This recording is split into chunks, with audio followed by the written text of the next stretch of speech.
بیا په خیبر کې یو يهودي او زینبی نو رسول الله مبارک ته د چيلي په پتون کې او په غوخه کې ورته زهر واچول. پاک پیغمبر ورک سره صحابه مو کې ناست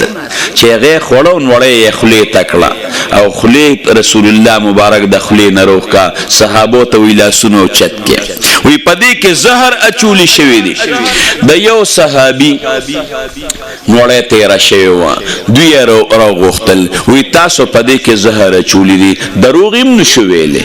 رسول الله مبارک ته تپوسو ک وی د مشر نکنو ممسده نو دوی غلط نوم واغې وی دا نه دی داري دروغ مو وي بل تاسو کنو دوی دروغ وي وی دا خبره داسې نه دا داسې ده چې دوی به دروغ وي رسول الله مبارک په وی داسې ده وته پتاو لګي د شیخ الله پارس خبري مون خو دروغ هم نشو ویل. وی زهرم پکې چولی دی وی صاحب تا ته چوي وی دا پتون چې ملاس کړي دراته وی چې ما مخره په ما کې زهر دی.